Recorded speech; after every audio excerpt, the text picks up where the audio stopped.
Magnitudes físicas y su medición.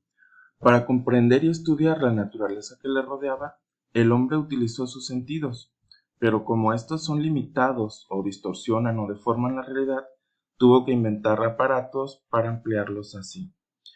Desarrolló entonces instrumentos de medición los cuales le ayudaron a percibir con mayor confiabilidad y claridad el mundo material que le rodeaba.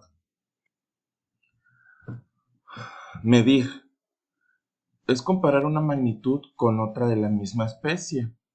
De esta manera, aunque suene como arbitrario o convencional, se toma como base una unidad o patrón de medida.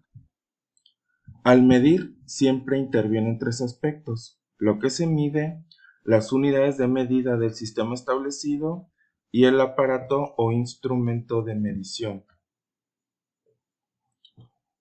Hay varios tipos de medición. Las mediciones pueden hacerse de forma directa o indirecta.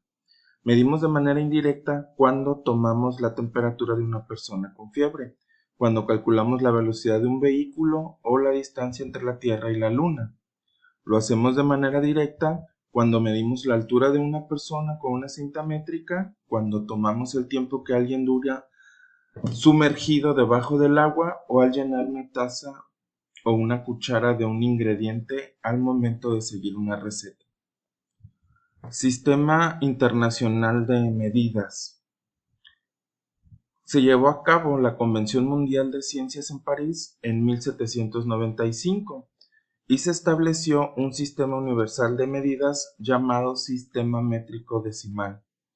En 1875 se realiza en París la Convención del Metro, teniendo como resultado el compromiso de 18 naciones para adoptar el uso del sistema métrico decimal, excepto Inglaterra, que no acudió a esta reunión y se negó a emplear estas unidades. El sistema métrico decimal se adoptó internacionalmente en la Conferencia General de Pesos y Medidas de 1889 y dio como resultado el Sistema Internacional de Medidas. En 1960 se sustituyó por otro más preciso, el Sistema Internacional de Unidades, SI, que se utiliza actualmente en el 95% de la población mundial. El sistema métrico se diseñó para que fuera neutral y universal, lo más neutral posible para facilitar su adopción en la diversidad de países y para que fueran todos sus datos obtenidos reproducibles. La idea era que las definiciones de las unidades básicas se tomaran en cuenta para que cualquier laboratorio o equipo los utilizara adecuadamente y se pudieran hacer modelos propios. El sistema métrico se diseña también para que fuera múltiples decimales. Todos los múltiplos y submúltiplos de las unidades base serían potencias decimales. Para que fueran prácticos, las nuevas unidades deberían ser cercanas a valores de uso corriente en aquel entonces, es decir, que fueran lo más fácil de usar. La magnitud es todo aquello que puede ser medido, como el tiempo, la longitud, la masa, el área, el volumen, la densidad, la fuerza, y se representa con un número y una unidad. Las magnitudes fundamentales son aquellas que se definen con un número y una unidad y sirven de base para obtener las demás magnitudes físicas que se utilizan. Las unidades básicas fundamentales del sistema métrico son de longitud del metro, de masa el kilogramo y del tiempo el segundo. De ahí que también se le denomina como el sistema MKS. Las unidades fundamentales del sistema internacional pues son de longitud, de masa, tiempo, corriente eléctrica, temperatura, cantidad de sustancia e intensidad luminosa. Y son el metro, el kilogramo, el segundo, amper, kelvin, mol y la candela. En 1881, en el Congreso Internacional de los Electricistas, realizado en París, Francia, y a propuesta del científico alemán Carl Friedrich Gauss, se adopta el sistema llamado absoluto, el sistema sexagesimal, donde las magnitudes fundamentales y sus unidades de medida son de tiempo el segundo, de masa el gramo y de longitud el centímetro. El sistema CGS se utiliza para expresar cantidades pequeñas. En la actualidad el sistema de medición que utilizamos es el sistema internacional. Y vamos a ver un poco las diferencias entre el sistema internacional o SI, el sistema CGesimal, CGS y el sistema inglés. Cuando hablamos de longitud, el primero, el sistema internacional, utiliza el metro, el segundo el centímetro y el tercero el pie, que es el que se utiliza en Estados Unidos. La masa para el sistema internacional es el kilogramo, el CGesimal el gramo y el sistema inglés la libra. En el tiempo sí es igual para todos. Y en el área es el metro cuadrado para el sistema internacional, centímetro cuadrado para el CGS y el sistema inglés pie cuadrado. De volumen es el metro cúbico para el sistema internacional, el centímetro cúbico para el CGesimal y para el sistema inglés el pie cúbico y así sucesivamente, ¿no? En la tabla pueden observar todas las diferencias. El sistema inglés, o también llamado FPS por Foot, Pound y Second, considera el peso como una cantidad física fundamental y la masa como una cantidad física derivada. El sistema inglés se utiliza actualmente en Estados Unidos, por lo que es muy común que la gente que emigra o viaja a Estados Unidos sufra un poco con el manejo de unidades. Para lo que es longitud, ellos manejan pulgada, pie, yarda y milla, y para masa, libra y onza.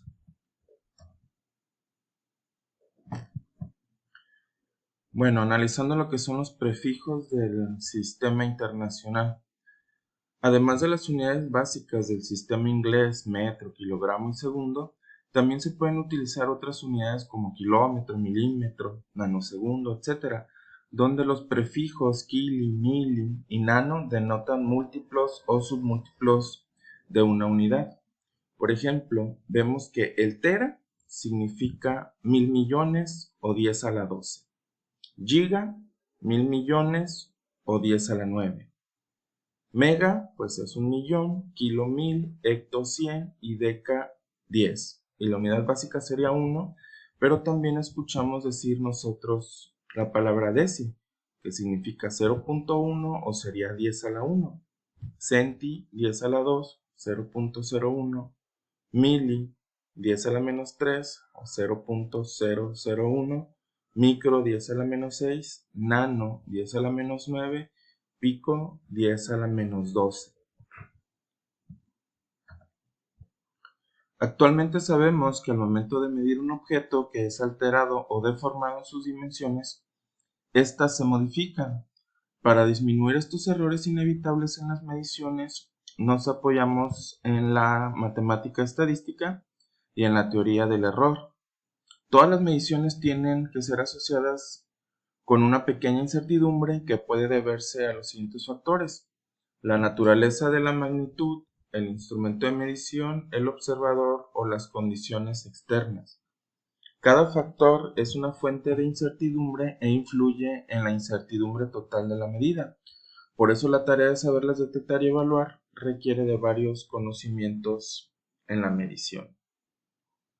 En principio, es posible clasificar las fuentes de incertidumbre en dos conjuntos: errores circunstanciales o aleatorios. Resultan de factores inciertos y causan que las medidas sucesivas obtenidas se dispersen aleatoriamente alrededor de la medida real. Errores sistemáticos se presentan de manera regular o constante en todas las lecturas de una cantidad física determinada y que siempre son mayores o menores que la medida real. La exactitud de una medición también depende de la persona que la realiza, por lo que es necesario que para medir correctamente con cualquier instrumento se observe la escala de frente a la altura de los ojos para evitar el error de paralaje, que es el que se presenta cuando hay un cambio aparente de posición de un objeto mientras es observado desde diferentes ángulos. Cuando se hace una medición, el resultado puede considerarse con precisión y exactitud, que no son lo mismo. Precisión es el grado de certeza entre los valores medidos de un mismo objeto en mediciones repetidas y en condiciones especificadas. Suele expresarse numéricamente mediante medidas de dispersión tales como la desviación estándar o la varianza, que son contextos que se les enseñará en probabilidad y estadística. Exactitud se refiere a la proximidad entre el valor medido y el valor verdadero del objeto. Así entonces, una medición es más exacta cuando más pequeño es el error de medida. Después de revisar este tema, podemos comprender mejor la función de los instrumentos de medición, que nos ayudan a identificar y comparar magnitudes físicas. Los instrumentos más utilizados en el mundo científico y comercial pues son la balanza, la cinta métrica, el cronómetro, el reloj, en el laboratorio pues la pipeta, el matraz aforado, el colorímetro, el vernier, etc. La concepción de cada una de las 7 magnitudes fundamentales derivan desde mayo del 2019 a partir de la constante de Planck, 3 de ellas. Una constante fundamental de la física cuántica, que a lo mejor es un poquito complicado de entender, pero haremos un poquito de historia de lo que fueron hasta hace un año las concepciones de las magnitudes fundamentales.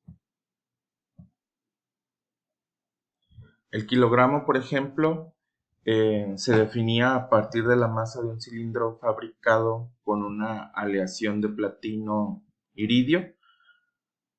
Se conserva en la Oficina Internacional de Pesas y Medidas en Francia.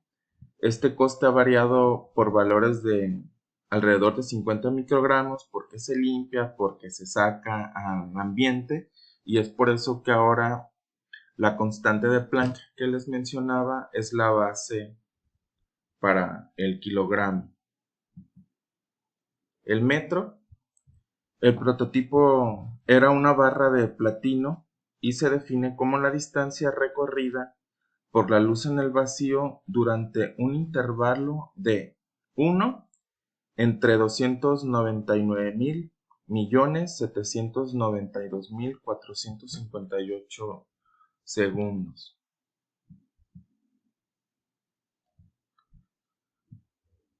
El segundo es el tiempo que requiere un átomo de cesio 133 para realizar 9.192.631.770 vibraciones, que corresponden a la transición entre dos niveles hiperfinos de estado fundamental. Lo que quiero que entiendan es que realmente hay una base científica y hay estudios que realmente nos permiten a nosotros conocer que hay una base para estas 7 magnitudes fundamentales. El ampere, que es la intensidad de corriente constante que se mantiene entre dos conductores paralelos y que equivalen a la fuerza de 2 por 10 a la 7 newtons por cada metro de longitud. El amperio se medirá a partir de la carga elemental del electrón y la carga eléctrica de un protón. El Kelvin, medido hasta ahora a través del agua, será definido a través de la constante de Boltzmann, una unidad relacionada con la agitación térmica de las partículas de un cuerpo. El mol es la cantidad de sustancia de un sistema que contiene un número de entidades elementales equivalentes a la cantidad de átomos que hay en 0.012 kilogramos de carbono 12. Y la candela, que es la intensidad luminosa en una dirección dada de una fuente que emite una radiación monocromática de frecuencia 540 por 10 a la 12 Hz.